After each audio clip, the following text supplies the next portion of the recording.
महाराष्ट्रात हे चाललंय काय? पुरोगामी, आधुनिक, सुसंस्कृत अशी विशेषणं महाराष्ट्राला लावली जातात. मग भोंदू बाबाबुवांच्या नादी लागलेली, भयंकर आरोप प्रत्यारोपांनी माखलेली ही आपल्याकडची कोणती राजकीय संस्कृती आहे? महिलांचे लैंगिक शोषण करणाऱ्या अशोक खरातचे अनेक राजकीय नेत्यांसोबतचे व्हायरल झालेले फोटो बघून राज्यभर हाच प्रश्न आहे, हे सगळं आहे काय? या सगळ्याचा उबग आलाय. हेच आहे महाराष्ट्राचं राजकीय नेतृत्व. महिला आयोगाच्या अध्यक्षा रुपाली चाकणकरांचे या भोंदू बाबाचे पाद्यपूजन करतानाचे फोटो व्हायरल झाले. तो म्हणे त्यांचा गुरु होता, हो नाही करत त्यांनी राजीनामा दिला. दरम्यान कोण कोण खरातकडे जात होतं, तो काय तंत्रमंत्र करत होता, त्याच्या बातम्याही प्रसिद्ध झाल्या. रोज खरातचे नवनवीन कारनामे समोर येत आहेत. हे सगळं होत असतानाच आता राज्याचे अन्न आणि औषध प्रशासन मंत्री नरहरी झिरवाळ यांचा एक व्हिडिओ समोर आलाय. शासकीय निवासस्थानी झिरवाळ एका तृतीयपंथीयासोबत आक्षेपार्ह अवस्थेत असल्याचं या व्हिडिओमध्ये दिसतंय. या सगळ्या गोष्टी महाराष्ट्राची प्रतिमा मलिन करणाऱ्या आहेतच. हे सगळं काय चाललंय पाहूया त्या व्हिडिओमधून. मुळात खरातवर राजकीय नेतृत्वाची इतकी कृपादृष्टी का होती, हा प्रश्न स्वाभाविक आहे. कॅप्टन अशी खरातची ओळख होती, पण प्रत्यक्षात तो मर्चंट नेव्हीमध्ये हमाल होता. त्याने स्वतःला कॅप्टन म्हणून घ्यायला सुरुवात केली.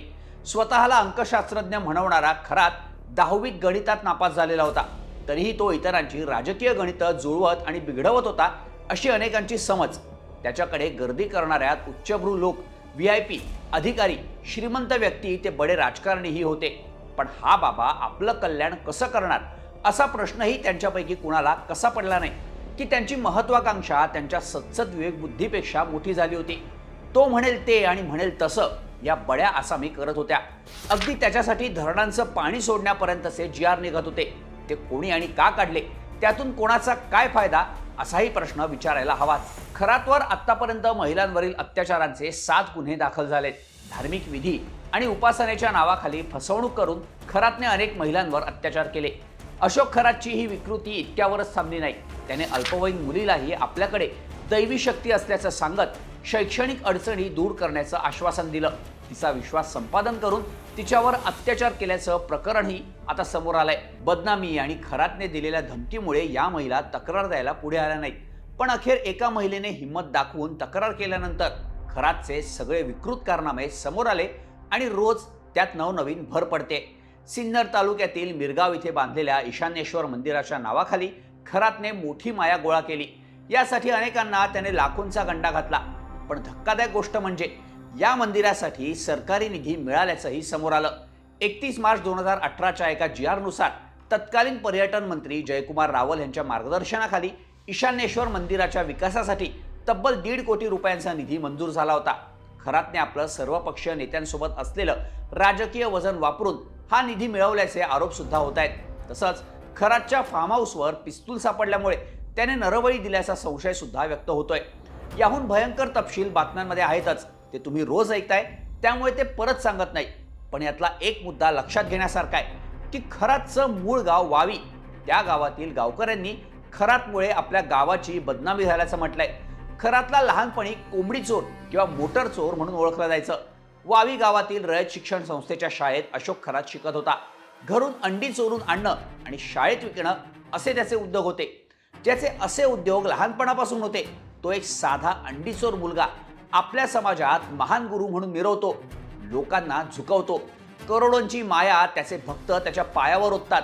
आणि दुर्दैव म्हणजे त्यातले बहुतांश भक्त बडे राजकारणी आणि अधिकारी असतात. आता खरात ही फक्त फांदी आहे, पण या बुवाबाजीच्या झाडाची मुळं खोलवर गेली आहेत. आपल्या समाजात कोणत्या भीतीतून असे भोंदू बाबा जन्माला येतात आणि त्यांचं प्रस्थ कसं फोपावतं, हा प्रश्न जास्त गंभीर आहे. बाबाबुवांकडे जाणारे महत्वाकांक्षी म्हणायचे की मनाने असुरक्षित. कुठलं भय माणसांना या अशा बोंदूंपर्यंत घेऊन जातं, याचं उत्तर मिळणं कठीण आहे. बडे राजकारणी जातात, अधिकारी जातात, त्यांचं भलं झालं तसं आपलंही होईल असं वाटून सामान्य माणसंही या सगळ्याला बळी पडतात. रोगापेक्षा इलाज गंभीर असल्याचाच हा प्रकार आहे. एकीकडे या प्रकरणाची चर्चा असतानाच बुधवारी रात्री राज्याचे अन्न आणि औषध प्रशासन मंत्री नरहरी झिरवाळांचे आक्षेपार्ह व्हिडिओ समोर आले. पवन यादव नावाच्या एका तृतीयपंथी व्यक्तीसोबत झिरवाळ आक्षेपार्ह स्थितीत असल्याचं दिसतंय. झिरवाळांच्या शासकीय निवासस्थानी हा सगळा प्रकार होत असून तिथे मद्याच्या बाटल्या असल्याचंही सांगण्यात येत आहे.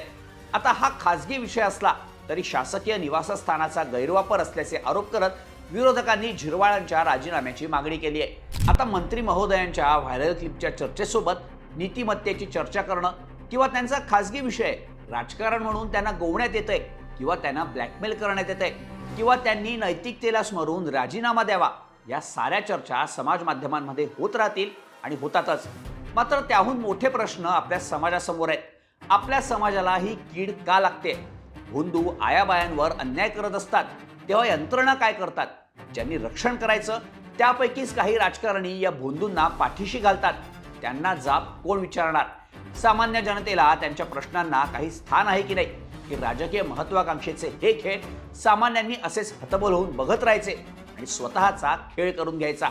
हे सगळं कुठवर चालणार? याला पूर्णविराम आहे की नाही? या सगळ्याबद्दल तुम्हाला काय वाटतं? याबद्दलच्या तुमच्या प्रतिक्रिया कमेंट करा आणि अशाच माहितीपूर्ण व्हिडिओजसाठी HBT मराठीला सबस्क्राईब करायला विसरू नका.